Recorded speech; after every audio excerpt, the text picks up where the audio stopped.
Bienvenidos al episodio final de esta temporada. Un gran 2025 donde tuvimos cientos de invitados, líderes fuera de serie, vicepresidentes, vicepresidentas de recursos humanos, pensadores, escritores, actores de cambio de toda América Latina. Y quiero regalarte para fin de año una gran cantidad de hacks, de reflexiones, de ideas. ¿Para qué? Para potenciar tu rol, tu equipo, tu compañía, a ti mismo y para generar conversaciones valientes que necesitamos tener en la casa, en la empresa, con los amigos, por una mejor sociedad. Vamos a arrancar con todos los hacks de liderazgo, de talento, de tecnología, de humanización, de país, de sociedad, de cultura. Mejor dicho, saca tu libreta, comienza a anotar porque esto es un regalo. Vamos con el primer grupo de aprendizajes y de hacks. Este se llama Liderazgo y Cultura Organizacional, la lectura profunda. De todos estos episodios hay un punto en común que tiene que ver con el carácter como cimiento.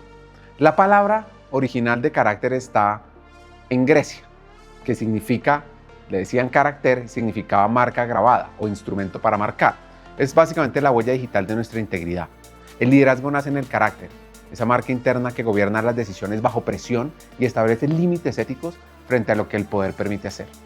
Recuerdo ese episodio con Juan Mario Gutiérrez, el fundador de Cajuyalí, y una frase que me marcó que él decía: el carácter se forma cuando terminar o acabar sería más fácil.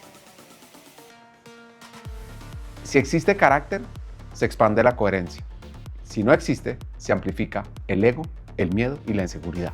El liderazgo real se manifiesta cuando el poder formal desaparece. Los títulos resultan accesorios frente a una base humana sólida. El carácter se revela en la cima, pero se graba en la llanura. Y ese es el primer punto. Vamos con el segundo de este liderazgo y cultura. Y es acerca de un tema que me encanta y es la humildad como lucidez estratégica. Esta palabra viene de humus, que es tierra. Ser humilde es tener los pies en la tierra. Esta habilidad permite leer contexto, aprender con agilidad, evitar la trampa de confundir experiencia propia con verdad absoluta. Y Sergio Sama, el CHRO Global de Netflix, en una conversación que tuvimos, define la humildad como la mejor de las habilidades que se pueden ejercitar. Es una destreza estratégica, no es solo una virtud moral. En entornos complejos, el líder que asume saberlo todo pierde velocidad, conexión. Y Stephen Meyer añade que los líderes que más crecen son quienes reconocen con rapidez lo que ignoran. Así que la humildad es lucidez pura. Entender que el contexto posee verdades que aún desconocemos es muy valioso. Hay que trabajarla como líderes. Otro de los puntos que quiero comentar con ustedes es acerca del poder. El poder bajo custodia. Un liderazgo maduro administra el poder como un préstamo temporal con consecuencias permanentes. El cargo se entiende como una posición prestada, lo que genera decisiones responsables y menos personalistas. Recuerdo esa conversación con Juan Emilio Posada. Él propone que el líder es un servidor y cuidador de un patrimonio ajeno. Tenemos que evitar el lenguaje de dueño, porque eso protege la confianza del equipo. Quien se siente custodio se dedica a proteger el sistema, mientras que quien se siente dueño termina protegiendo su ego. ¿Y saben qué? Yo creo que en este momento vale la pena hablar de cultura. Cómo la cultura se inscribe. Va a parar aquí. Repito ahí, ¿cierto? ¿Y saben qué? Yo creo que también tenemos que hablar de cultura. Mucho. En la vida, en las empresas. La cultura se inscribe con decisiones. Esta palabra proviene de cultus, que es cultivo. Es lo que se siembra y se cuida diariamente. La cultura organizacional reside en los pasillos, en los ascensos otorgados, en la gestión de las salidas incómodas. Gabriel Meneses, que era CHRO de Netflix, es contundente porque él dice que la cultura se mantiene a través de a quién contratas, a quién promueves y a quién despides. Los valores escritos carecen de toda la fuerza para cambiar comportamientos. Lo que realmente moldea la conducta es observar qué se premia, pero sobre todo, qué se tolera y qué se sanciona. Estamos conectando humildad, estamos conectando liderazgo y estamos conectando cultura. Y todo tiene un marco que es el siguiente punto y es la coherencia. Como esa prueba silenciosa.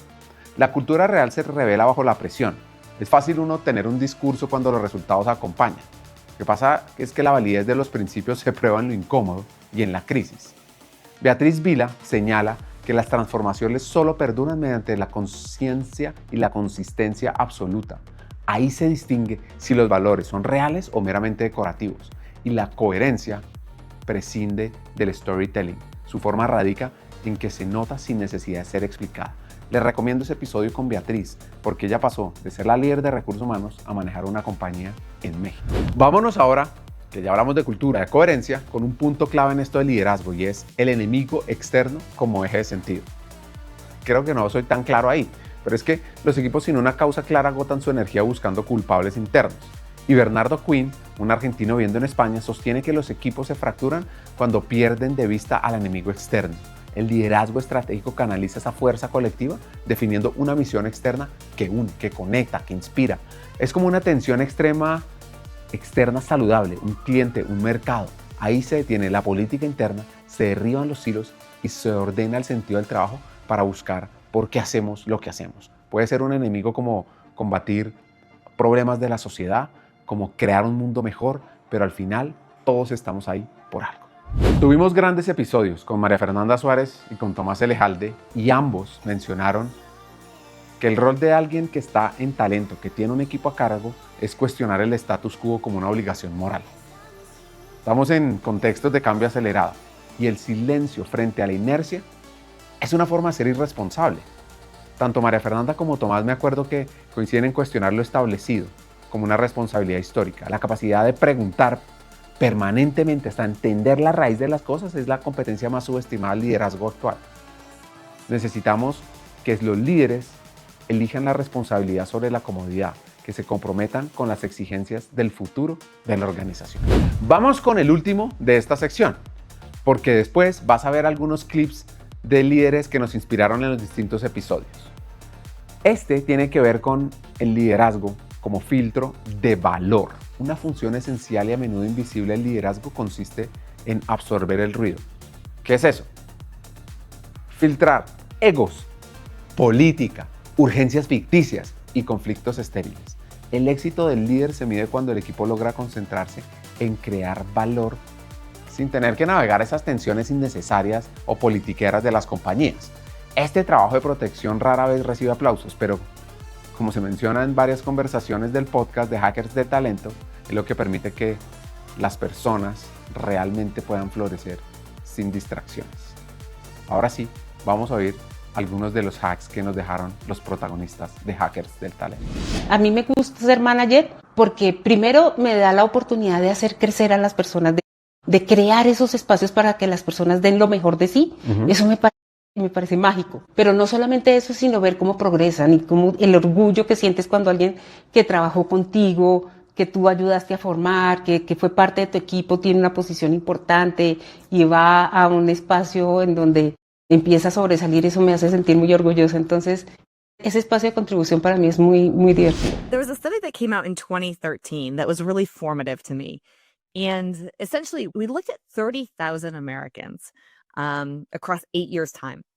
And the premise was, these are very high stress people. And they simply asked the question, do you believe that stress is bad for your health? And if you're a high stress individual who believes that stress is bad for your health, you have a really high mortality rate. So about 43% of those people, died. It was pretty bad, right? Now, the same group that have very high levels of stress who simply believe that stress wasn't bad for them, they had the lowest mortality rate of the entire study.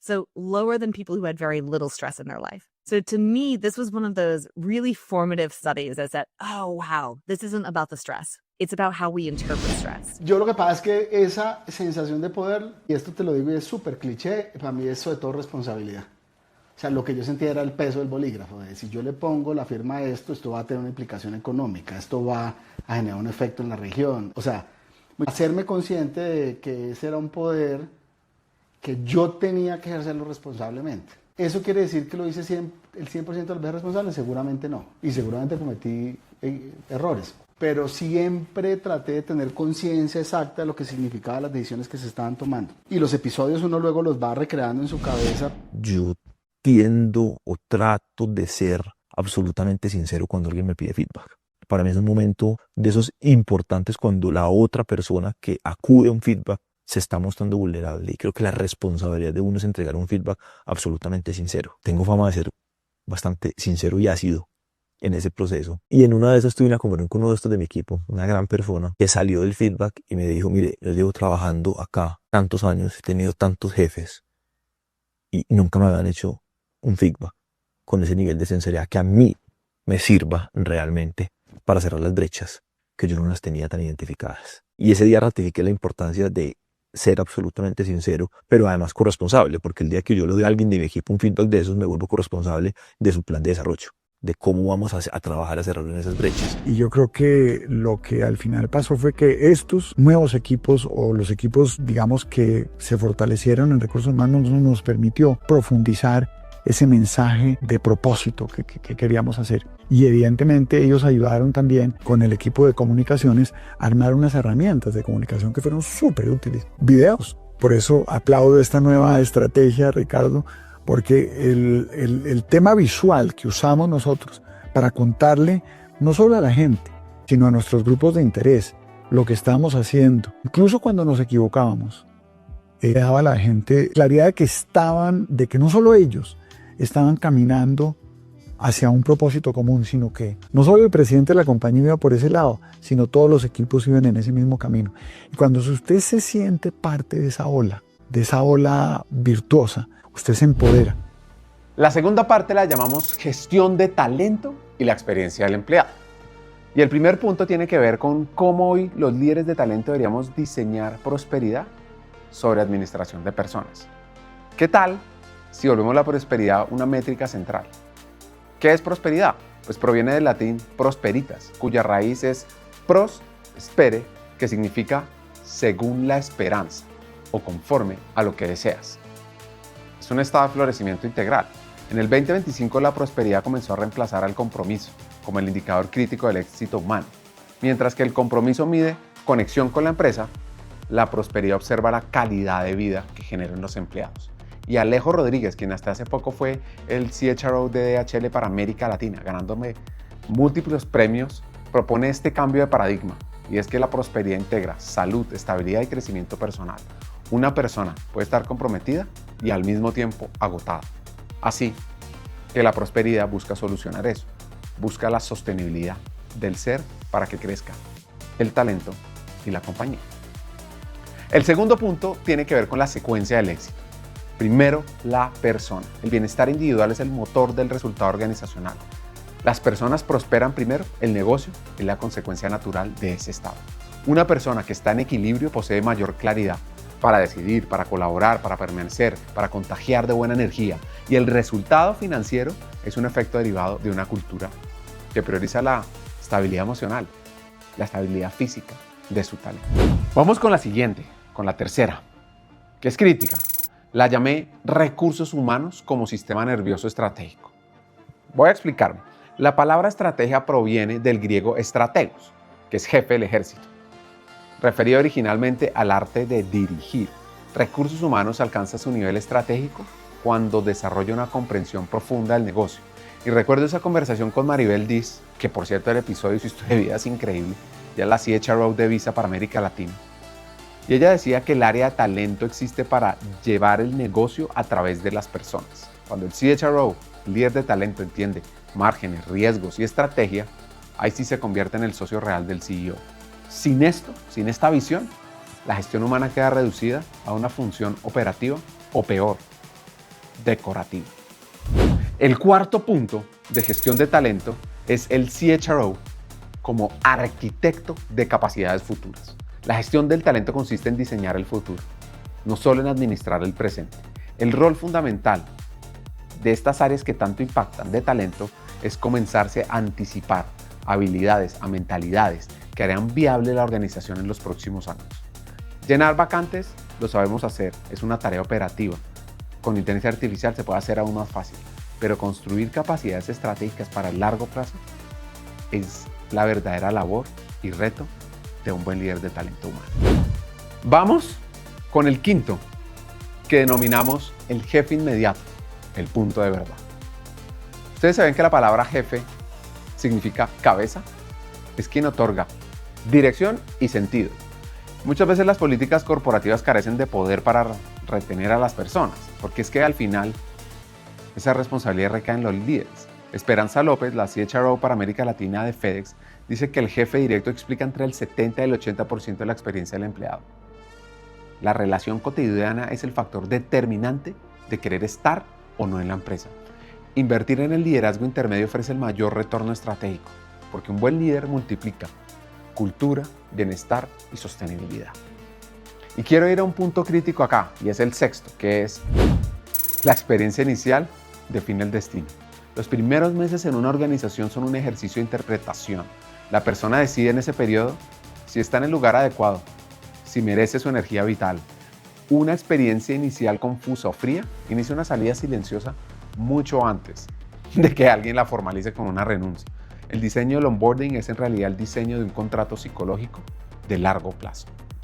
Y quiero irme con eso a un siguiente punto, que es ya la experiencia del día a día, que lo llamamos el feedback como acto de madurez y de respeto. Feedback, que es retroalimentación, implica alimentar el proceso para mejorarlo. Tanto Isabel Martínez como Nora Díaz de León, que está en Tinder, sostiene que el feedback debe ser continuo, sincero, pero constante. Evitar conversaciones difíciles por amabilidad es una forma de ser irresponsable en el trabajo. La claridad a tiempo es la mayor muestra de respeto y la herramienta más potente para acelerar el desarrollo profesional. Tenemos que tener feedback constante, no por allá los 6 meses al año, que uno además se acuerda de lo último que vivió en esa experiencia y no del acumulado de todo el año. Y vamos con el último, que hemos denominado la dimensión ética de gestionar talento. Estar a cargo del área de recursos humanos es un acto de responsabilidad moral. Las decisiones empresariales influyen directamente, no solo en el negocio, sino en la autoestima, en la dignidad, en la confianza en sí mismas y en el futuro del talento. Como se repitió en tantas conversaciones en Hackers del Talento, las empresas no solo emplean trabajadores, moldean vidas, presentes y futuras. Y tenemos que aceptar ese impacto, porque ahí transformamos la gestión de talento de algo puramente administrativo a un compromiso humano profundo por una mejor región. Se decía esto, tienes que aprender del negocio, tienes que estar en la mesa del negocio. Y yo creo que si no estás en la mesa del negocio, ¿para qué estás? De verdad, y lo digo con todo el cariño y respeto a mis colegas, pero creo que HR necesita, esa función estratégica es vital, y más con la inteligencia artificial y transformación de negocio que estamos viviendo ahora. Creo que es indispensable habilitar una cultura y unas competencias, que se habla del reskilling y el upskilling, la cultura del dato, dotar de inmersión a la organización para habilitar las competencias de inteligencia artificial. Creo que necesitamos sentarla en la mesa y preguntarle cómo puedo hacer mejor mi trabajo. Para mí es así, Richard. Conozco negocios o conozco organizaciones que le han querido dar la vuelta, ¿no? Y cuando le das la vuelta, ¿cuál es el denunciado? Es primero los resultados, primero la productividad, primero las ganancias, y luego, si queda tiempo y dinero y ganas, vemos a las personas. Cuando esa lógica cambia todo. Cuando vos decís primero las personas, pero realmente primero las personas, no desde un lindo eslogan o desde un lindo póster puesto en las paredes de las oficinas. Cuando pongo primero a las personas y cuando pongo primero su prosperidad, y si viene primero su prosperidad, voy a generar bienestar en ellos, ese bienestar va a generar el compromiso, el verdadero compromiso a largo plazo, y ese compromiso va a generar la productividad que el negocio espera y va a generar los resultados que el negocio espera. La mujer es más del 50% de la población. Hasta hace poco eran el 80%, tomaban el 80% de las decisiones de compra en el mundo, en el planeta, de las decisiones de compra, y están muy subrepresentadas en todos los ámbitos de las empresas. 10% en posiciones de liderazgo, 22%, 23% de mujeres en juntas directivas, y esos son los cargos donde se deciden las cosas. ¿Por qué no aspirar a tener un ambiente más diverso? La diversidad en sí no es un fin. La clave es, teniendo la diversidad adecuada, incluir las opiniones de todos los que forman parte de esa decisión, incluirlos en la decisión. Es muy diferente ser diverso a ser incluyente. La cultura es el ADN de una organización. Repitiendo a los famosos filósofos que lo han dicho en varias oportunidades, no sé quiénes son, ni recuerdo los nombres, pero la cultura se come a la estrategia en el desayuno. La cultura lo es todo. La cultura definitivamente marca forma como se van a acometer las tareas para lograr el resultado. Definitivamente. Entonces, pues primero entender que la definición de cultura es universal, sino que desde el punto de vista filosófico, cultura es relación. La forma de relacionarse, la forma no es única, sino que cada persona tiene su forma, tiene su modo. Eso es el primer punto y yo creo que por eso es que es tan importante el principio del respeto, lo que tú acabas de mencionar. Cada uno tiene que poderse sentir seguro siendo quien es y eso hay que respetarlo. Casi la mitad del jabón en Estados Unidos lleva su sello. Hoy por hoy producimos alrededor de un 40% de jabón que se consume en los ríos. Que es una locura. ¿Sí? Semana laboral de 4 días, más vida, más productividad. La única motivación que fue la pregunta fue la mejora de la calidad de la gente. Porque pues si uno se pone a ver un empleado que trabaje 6 días, 8 horas a la semana, 8 horas al día, pues imagínense qué queda de esa persona ese domingo que descansa, o de la familia de esa persona, o de los amigos de esa persona. De un desastre natural a un imperio internacional.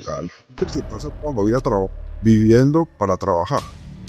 No, ¿qué es lo más importante, mira, del trabajo? ¿Qué es lo más importante? Es que yo trabajo desde las 6 de la mañana hasta las 10 de la noche y la gente se siente orgullosa de eso y se olvidó de vivir. Por supuesto, no ha sido fácil. Hemos estado quebrados, completamente quebrados, muchas veces, ¿sí? ¿Y qué hemos aprendido y qué ha salido de todos esos momentos difíciles? Pues obviamente soluciones hemos salido más fortalecidas. Porque uno se quiebra es porque algo está haciendo mal. Eso no es culpa de externo, es culpa de uno, ¿sí? O algo que no ha entendido, o le toca redireccionar el negocio. Sostenibles e innovadores por vocación. Humildad, humildad, humildad, siempre. Entre más crezca uno, más humilde tiene que ser. Aquí no se le puede subir la bilirrubina a nadie. Y al que se la va subiendo, hay que bajársela inmediatamente. En las organizaciones lamentablemente se pierde un montón de energía, de tiempo en temas internos. De hecho, en esa misma línea, Ricardo, algo que hicimos en su momento, y me acuerdo haberlo defendido a muerte y lo sigo defendiendo, es eliminar el concepto del cliente interno. No hay cliente interno. Me encanta decir eso. No hay cliente interno. Los clientes son, los únicos clientes que tiene una empresa y cualquier departamento son los clientes externos. Son los clientes que nos pagan por nuestros productos o servicios. Son los clientes que nos pagan el sueldo a final de mes, son los clientes externos. Todos los demás, sentémonos del mismo lado de la mesa y vamos a ver cómo podemos hacer para atender las necesidades de ese cliente externo. La tercera sección la llamamos desarrollo personal y manejo de la adversidad. Y el primer punto es el mundo interior como infraestructura de liderazgo. El trabajo interior es parte del éxito de cualquier líder. Un líder sostenible nace del autoconocimiento. Las decisiones externas son proyecciones de estados internos. Por ello, cuando el liderazgo está carente de introspección, se vuelve reactivo, defensivo y poco efectivo. El autoconocimiento otorga la calma necesaria para actuar con criterio, en lugar de responder por un impulso innecesario. Como se ha concluido en varios episodios, nadie lidera por encima de su nivel de conciencia. Vamos con el segundo punto, y es cómo la vida se ordena por prioridades y no por tiempo. El tiempo es un recurso neutro y perfecto de 24 horas al día. Vamos con el segundo, que se llama la vida se ordena por prioridades y no por tiempo. El tiempo es un recurso neutro y perfecto de 24 horas un día, por ejemplo. Pero el desorden en la vida de un líder es en realidad un síntoma de prioridades mal gestionadas. Recuerdo esa conversación con César, que es el vicepresidente de mercado de Kindred en España, donde él decía que lo que se ignora se deteriora. Y él ofrecía una imagen nítida donde decía, la vida personal es una bola de cristal que al caer se quiebra. El trabajo es una bola de goma que siempre rebota. El éxito radica en identificar qué esferas requieren protección absoluta y cuáles no. Y ahí están tus prioridades. Vamos con el tercero porque esto es fundamental para lograr lo que tú quieras. Lo llamamos la salud es la infraestructura del criterio. Dormir bien, alimentarse con conciencia, regular el sistema nervioso con decisiones estratégicas de alto desempeño, rodearse de personas que lo quieran a uno, estar en familia, combaten el cansancio crónico que impacta paciencia, nubla perspectiva y degrada la calidad de las decisiones.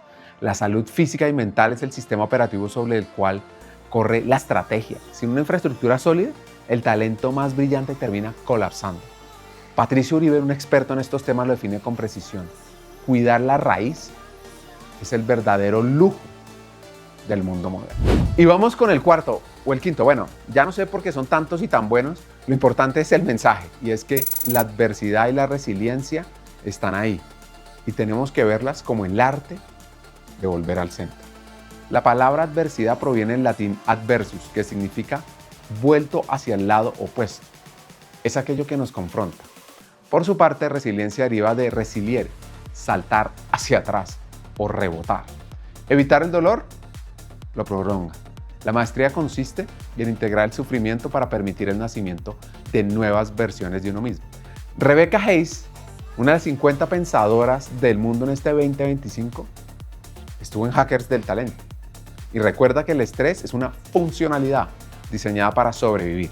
La clave de todo alrededor del estrés está en cómo lo interpretamos. La curiosidad y el miedo son incompatibles. Entonces, al hacernos preguntas sobre la situación, sobre lo que estamos viviendo, cómo lo estamos interpretando, y si las hacemos bien, recuperamos la agencia sobre nuestro destino y utilizamos el estrés para bien. Vamos con el quinto. Se llama el para qué como motor de sentido. El por qué suele conducir a la victimización y a la búsqueda usualmente de culpables en el pasado. En cambio, el para qué devuelve el poder al individuo, otorga un propósito al presente. Ese pequeño giro lingüístico y mental, por supuesto, transforma la crisis en una oportunidad de aprendizaje y reconfiguración estratégica. Vamos con el séptimo ya, porque es que hemos hablado de liderazgo, de talento, pero todo necesita un poco de valentía. La valentía de sanar y la acción oportuna. Sanar requiere el coraje de detenerse y mirar lo incómodo. Seguir huyendo hacia adelante es una forma de cobardía sofisticada. Quedarse a resolver lo interno es el verdadero acto de valentía. Tanto Andrew Silva como Adriana Correa enfatizan que reconocer la vulnerabilidad es la puerta a la verdadera fortaleza. A menudo la inacción resulta más costosa que la acción. Esperar a sentirse listo es una trampa que prolonga el sufrimiento. Actuar con información incompleta suele ser a veces el camino más rápido hacia la liberalización y la transformación. Y por eso quiero conectar ahora con el siguiente punto y es la obsolescencia emocional. La resistencia al cambio rara vez es un problema de capacidad técnica. Es una barrera de identidad defensiva. El riesgo de quedar atrás nace de la rigidez emocional y del miedo a soltar certezas viejas. Recuerdo esa conversación con Alexandra Lubet, esta futuróloga, donde decía que la empleabilidad futura depende de la durabilidad, entendida como la capacidad de evolucionar constantemente desde adentro. Ahí vemos cómo diseñar carreras fuera de serie. Y vamos con el último de esta sección, que lo llamamos el equilibrio como el máximo desempeño. El alto desempeño sostenible habita en el centro, no en los extremos del agotamiento. Y para el 2026 además vienen noticias clave de Hackers del Talento con este tema. Tienes que estar presente. Un líder equilibrado contagia claridad y estabilidad a todo su sistema. El liderazgo que perdura es aquel que ha aprendido que cuidar su propio centro es la mayor responsabilidad que tiene con su equipo y con su organización. Vamos ahora a escuchar varios hacks de esta temporada. El origen de carisma está en la Biblia. Dios escoge a unas ciertas personas dentro de la comunidad para que influyan positivamente en la comunidad y los convierte en personas carismáticas. Y es un don que tienen unos pocos privilegiados. Y eso después se convierte en lo que entendemos como carisma, que es esa capacidad de influir en los demás, de conectar con los otros, de establecer vínculos. Y ahí es donde yo creo que no, definitivamente no es un don de unos pocos elegidos, sino que todos de alguna manera tenemos una forma de ser carismática. ¿Por qué incomodarse? Aspen llegó a mi vida en un momento crucial en el que yo me estaba haciendo preguntas personales donde sobre el tipo de líder que quiero ser, ¿Qué preguntas te hacías? si estoy en el lugar que quiero estar, sobre todo, si voy en el camino correcto. Marcó la diferencia desde el momento cero. O sea, hice el golpe de opinión porque me saqué 5 en el primer examen que nos hicieron en la carrera. Entonces eso también marcó la forma como los demás me veían. Es decir, obviamente yo además era el único negro en mi clase. Claro. Soy el primer negro politólogo javeriano, además. ¿Qué poder tienen las empresas? El sector privado tiene un gran poder en Colombia, no solamente porque pues, tiene recursos, sino también porque tiene posibilidad de emplear y de generar bienestar a las personas a través del empleo. ¿Cómo son los chocuanos? El chocuano es una persona luchadora, que se reconstruye, que no le tiene miedo a nada y sobre todo muy inteligente. Yo valoro mucho la importancia que le damos los chocuanos a la educación. Cuando yo fui secretario de Educación del Chocó, en el año 2016. ¿Hasta dónde nos lleva tanta responsabilidad y deber cumplido? En lo personal, el año pasado tuve una crisis muy fuerte. Un día me levanté y empecé a llorar, así de la nada. De la nada. De la nada. O sea, yo me desperté de la cama, dije, no estoy bien, porque eso sí lo tengo, no estoy bien, y empecé a llorar. Y lloraba. Y luego me calmé y dije, eso tiene que ser un síntoma de algo que está pasando en mi vida. Es que no estaba cómodo con lo que estaba haciendo, me estaba sintiendo cierto agotamiento. Uno puede salir fortalecido de la crisis, digamos, no solamente desde el punto de vista organizacional, sino desde el punto de vista de la calidad y la integración de los equipos. Después de ganar un campeonato, el equipo tiende a funcionar distinto, empiezan a aparecer modelos de alto rendimiento y aprender y sostener qué es lo que tenemos que sostener en el tiempo para que la clave del equipo. Hay un autor, Marcet, creo que se llama, que dice, la estrategia son las personas. Y cómo a partir de eso y entender cómo reaccionaron, pero después te da la calidad de preguntas que nos hagamos. Si nosotros trabajamos para salir de la crisis o trabajamos para sacar ventaja competitiva de este proceso y cómo marcar un próximo objetivo. Habitualmente los procesos de crisis son muy desgastantes y nos sacan mucha energía. Entonces cuando salimos del proceso de crisis es como, ahora necesitamos un poco más de calma. Y ahí nos podemos quedar un poco, digamos, entre tratando de recuperarnos, pero con cierto nivel de mediocridad en términos de cómo vamos por un próximo objetivo. Yo recuerdo un jefe que también se aprende de los malos liderazgos.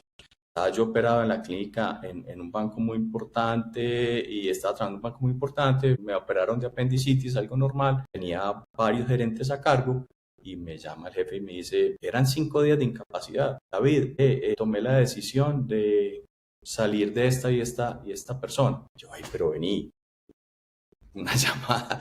No podía eso esperar 5 días y que tuvieras en cuenta mi opinión sobre el tema. Yo me considero una persona hiper obstinada. Y si no fuera obstinado en lo que emprendí, pues no había acabado haciendo lo que hice. Pero finalmente cumplir sueños es una cosa muy linda en la vida. Si a mí me preguntaran a qué vine al mundo, pues vine a transformar cosas. Y cumplir sueños es transformar cosas. Entonces, al emprendedor yo le digo, hay que ser obstinados, o si no, no vamos a llegar. Y la obstinación me ha jugado en contra en algunos momentos de la historia, pero la obstinación es tal vez un llamado a no renunciar en un universo donde renunciar es el camino más fácil, ¿no? Uno renuncia fácilmente a cosas, renuncia a las familias, renuncia a las parejas, renuncia a las luchas más loables por la pereza o la incomodidad que genera esa lucha. A veces esas luchas valen la pena. I mean, one area that I've worked very substantially with is the staffing industry.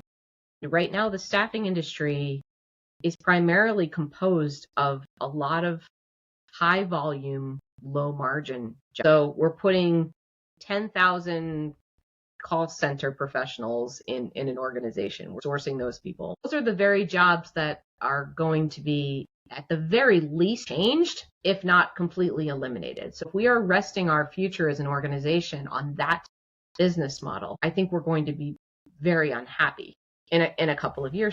El cuarto punto es fascinante y tiene que ver con innovación, tecnología e inteligencia artificial. Hablemos de una de las grandes conclusiones y es el criterio humano como gobierno de la máquina. Inteligencia es la facultad de elegir con sentido. La palabra proviene del latín intelligentia, que está compuesta por inter, que es entre, y legere, que es leer o elegir. En su esencia, la inteligencia es la capacidad de saber elegir entre varias opciones. Y en la era de la IA, esta facultad cobra una relevancia crítica. Mientras la máquina procesa datos, el líder debe elegir el sentido, la ética y el propósito. Otro punto clave acá es cómo la tecnología se vuelve una decisión de liderazgo. Toda implementación tecnológica es en el fondo una decisión humana que redefine cómo se trabaja, cómo se controla, en qué y en quién se confía. La tecnología carece de neutralidad, actúa como un amplificador de la realidad existente. Steve Carrigan en el evento de Leadership Forum advierte que la inteligencia artificial es un reto cultural. Si existe confianza, acelera la colaboración. Si impera el control, acelera la vigilancia. Un tercer punto es la inteligencia artificial, como es un motor de exigencia de rediseño y no solo de aceleración. Utilizarla ahí únicamente para acelerar tareas existentes es una forma elegante de desperdiciar su potencial. Y Martín Migoya, el fundador de Globant, enfatiza que la verdadera disrupción reside en automatizar procesos completos para así repensar el modelo de negocio. Automatizar sin rediseñar solo amplifica errores previos. Si un proceso está roto, la tecnología simplemente lo rompe más rápido y a mayor escala. Y con esto vamos al cuarto punto, y es el retorno sobre la inversión es el tiempo humano. La métrica real del éxito tecnológico no reside en el ahorro de costos, sino en la calidad del tiempo liberado. La pregunta estratégica para el líder es: ¿en qué invertimos las horas que la inteligencia artificial nos devuelve? Vuelvo a Maribel Diz. Ella decía que la IA debe comprar tiempo humano. ¿Para qué? Para pensar, para conversar, para crear y para decidir mejor. Incluso Sandra Inestrosa, la CEO de Hewlett Packard en Colombia, refuerza que aunque la tecnología filtre datos, el juicio humano sigue siendo el único capaz de validar el encaje cultural y ético. Y esos dos episodios son clave para eso. Y ahí me voy a un cuarto o quinto punto ya, y son las estructuras líquidas frente a la incertidumbre. El modelo jerárquico y rígido es incompatible hoy con el ritmo de cambio. El futuro pertenece a las organizaciones que respiran, con equipos flexibles y orientados a resolver problemas específicos en lugar de defender cargos. Tanto Michele Zanini como Melissa Valentine proponen estructuras que se arman y desarman según la necesidad del contexto. Esa fluidez técnica exige una madurez humana bastante superior. Y acá me voy a ir a un punto donde Albeiro Herrera y Alexandra Levitt coinciden, y es: la empleabilidad nace de la agilidad mental. La ventaja competitiva ya no es el conocimiento acumulado, sino qué tan rápido puedo aprender. No gana quien sabe más hoy, sino quien puede aprender algo nuevo mañana más rápido. Y relacionarse con la tecnología desde la curiosidad, por favor no desde el miedo, es la única garantía de vigencia. Y ahí eso se combina con un punto fundamental, y es la seguridad psicológica como combustible de la innovación. La palabra innovación, vuelvo a mi latín, es innovare, que significa renovarse por dentro. No hay renovación sin error, y no hay error sin seguridad para fallar. Tomás Elejalde exige que la innovación exige tolerar la incomodidad y la ambigüedad. Las culturas que castigan el fallo producen obediencia por un lado, rigor, pero eliminan la creatividad. Y el mayor riesgo para un líder en el 2026 no es intentar algo nuevo y fallar, sino quedarse quieto mientras todo avanza muy rápido. Hay una problemática totalmente nueva, que es la problemática de la exclusión, que se viene agudizando a medida que avanza la automatización y a medida que avanza la inteligencia artificial y la virtualidad. O sea, hoy es una bipolaridad la responsabilidad para la gestión laboral, porque por un lado hay que generar personas que estén a la altura de la tecnología. Por otro lado, la gente sobra. Y este ya no es un problema de la empresa, si bien quizás haya que sacar algunas políticas para que también las empresas contengan un poco este fenómeno. Pero esto es un problema social del Estado. Lo que tengo certeza es que cada vez más hay más opciones para trabajar, para estudiar y para trabajar. ¿Y a qué voy con esto? Antes como que las generaciones anteriores te decían: este es lo que estudias, ahí te vas a trabajar y agarra ese trabajo y jubílate. Hoy en día tú puedes hacer dinero de muchas maneras, incluso en inversiones, bolsa, en bitcoins, haciendo emprendimientos, teniendo 3 o 4 o 5 trabajos, que antes era como muy mal visto. Y eso ha puesto al talento con un poder de decisión muy distinto a lo que era antes. Antes el talento hacía lo que la empresa te decía. Hoy no. Hoy dices: si la empresa no me da las condiciones que yo quiero, con la flexibilidad que yo quiero, con el dinero que quiero, en la moneda que quiero y cuando lo quiero, pues me busco otra manera. Entonces eso creo que está cambiando mucho la dinámica de poderes entre las empresas y las personas y ya se trata más de un trabajo en equipo y no de un rol jerárquico. Entonces para mí el futuro del trabajo está en el juego de cómo las empresas se flexibilizan a lo que las personas necesitan, porque si entran con este rol jerárquico de eso es como se hace acá y punto, lo que termina pasando es que pierden el mejor talento. La manera como los jóvenes se relacionan con el mundo es completamente diferente. Desde el punto de vista, eso es una cosa interesante de la transición demográfica, es que en la medida en que seamos más longevos, nunca en el mundo antes vivieron tantas generaciones de manera simultánea. Entonces tú dices, bueno, yo tengo la persona de 80 años y mientras tanto tengo al joven de 15 años, este señor solamente lee periódico análogo en su casa y el editorial del periódico es algo muy importante para leer o las columnas de editorial. Este joven acá de 18 años se informa por TikTok, por redes completamente diferentes y tiene un estilo de vida, o sea, nunca había sido tan distinto. El quinto punto lo llamamos política, sociedad e inequidad y cómo el liderazgo empresarial es un ejercicio de ciudadanía.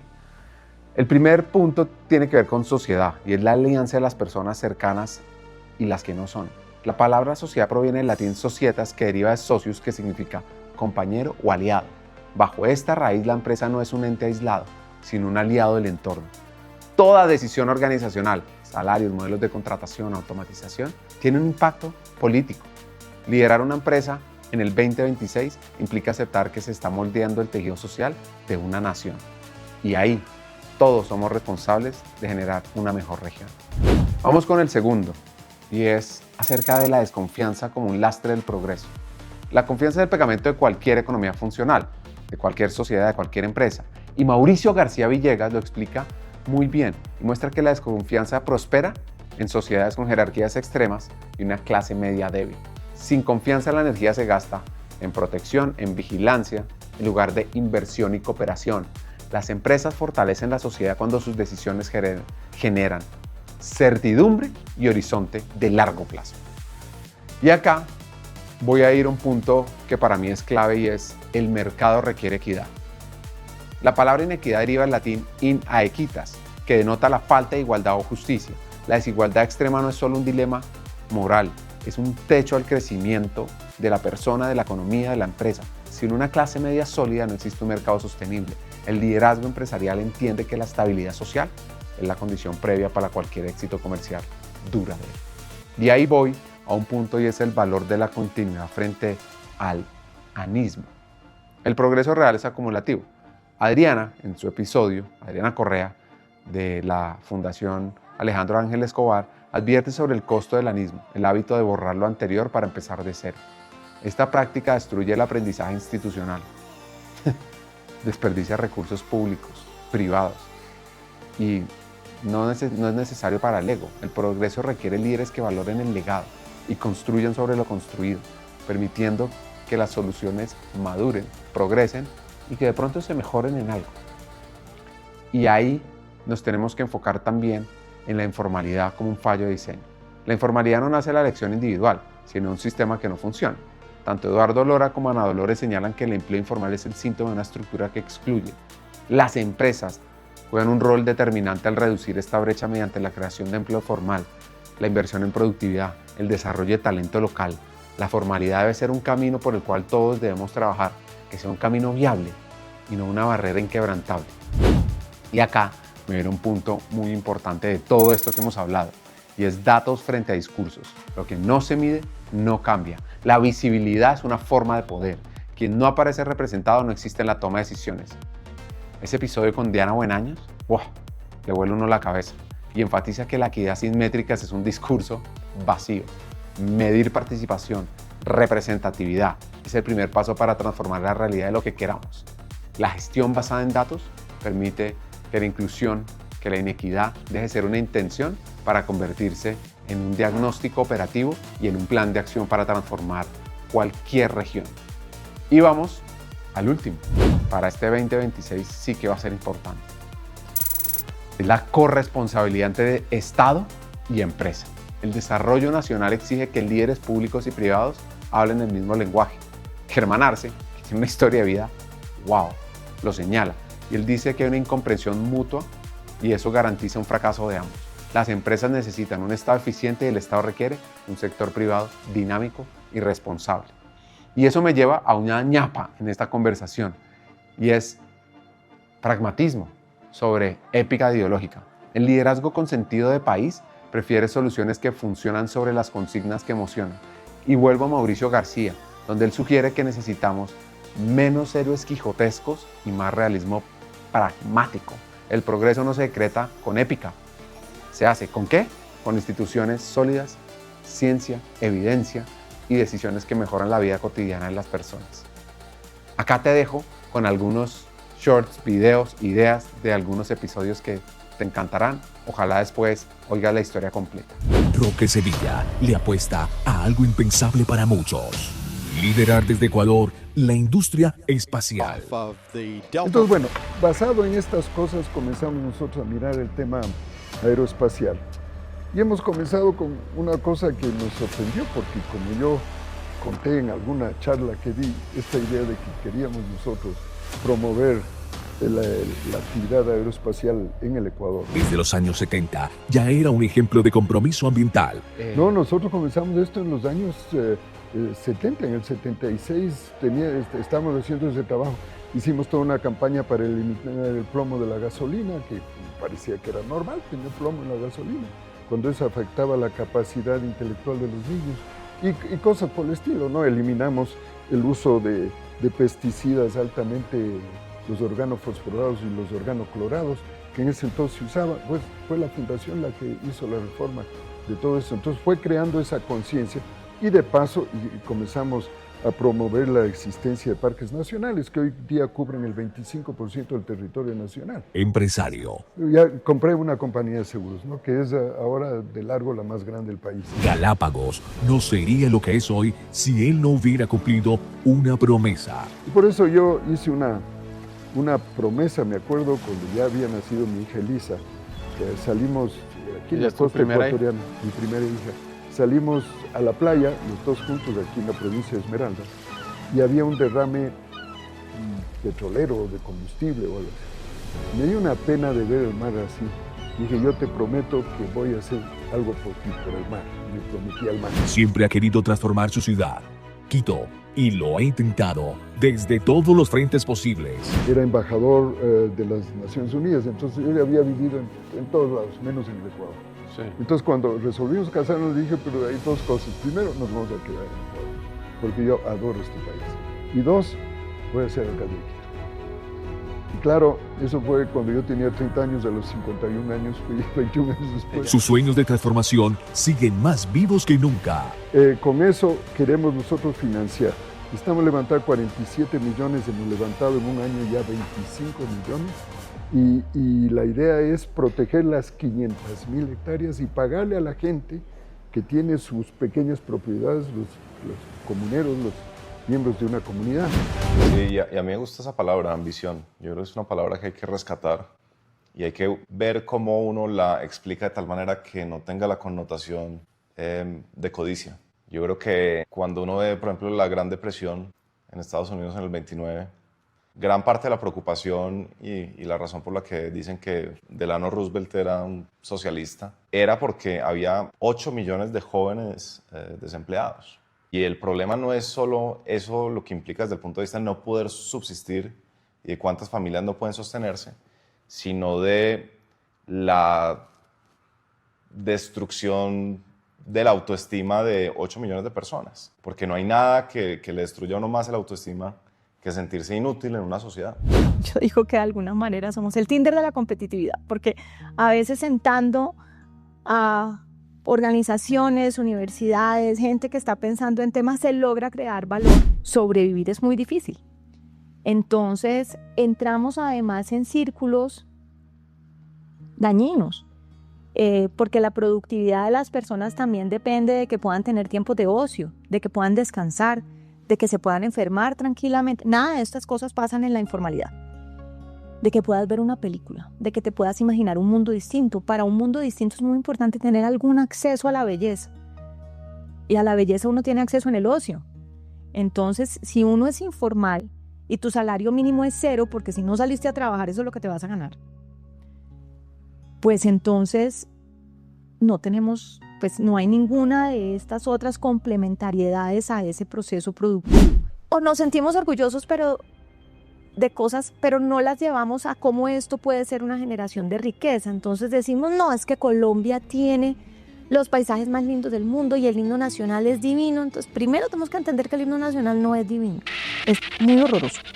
Pero en cambio que esta amabilidad nuestra nos daría para servicios hospitalarios y de cuidado. No es solo turismo, es que hay muchas cosas que van a hacer los robots. Con esto cerramos y quiero que la conclusión sea la siguiente y es la brújula sobre el reloj. Después de un año de conversaciones, historias de vida maravillosas, inspiradoras, que nos hacen creer en el talento latino, también nos metimos con verdades incómodas. Y la conclusión no es una fórmula, es una brújula. El 2025 nos enseña que no atravesamos solo una crisis de talento o de tecnología. Vimos una crisis de criterio, de carácter y diseño humano con muchas oportunidades. Escuchamos a líderes que entienden que el poder es un préstamo y que la cultura se decide en el campo de batalla del día a día y de las decisiones difíciles. Aprendimos que la prosperidad humana es el cimiento del resultado financiero, que el trabajo interior es la infraestructura del éxito exterior y que la tecnología, lejos de reemplazarnos, nos exige un juicio ético mucho más agudo y que miramos al país y comprendimos que no hay empresas sanas en sociedades rotas, que la formalidad es una construcción colectiva de dignidad. Para liderar el nuevo futuro que se nos viene, que ya comenzó, estos son mis aprendizajes, son mis hacks definitivos. El liderazgo nace del carácter, el cargo solo amplifica integridad o las carencias que ya habitan en la persona. 2. La prosperidad precede el resultado. El florecimiento de las personas es el motor real del desempeño económico sostenible. 3. Sin trabajo interior hay un liderazgo frágil. El nivel de conciencia del líder hacia adentro establece el techo de la organización. 4. La tecnología exige criterio, no solo adopción. La ventaja competitiva reside en el uso estratégico y humano de la herramienta. Y aquí termino con el último hack. Toda decisión empresarial es una decisión social. El impacto de las empresas es, por definición, una construcción de país. Como lo dijo alguna vez Gabriel Meneses, no sigas tu reloj, sigue tu brújula. Porque el reloj representa velocidad, precisión y resultado inmediato. La brújula representa propósito, valores y humanidad. Los líderes que dejan huella no es que rechacen el reloj, pero aseguran que este siempre marque el ritmo que dicta su brújula. Hoy no necesitamos líderes perfectos, necesitamos líderes conscientes, CEOs que diseñan sistemas humanos, CHROs que custodian dignidad y ciudadanos que recuperen su agencia. El futuro del trabajo no se predice, ni se importa, se construye persona a persona, decisión a decisión.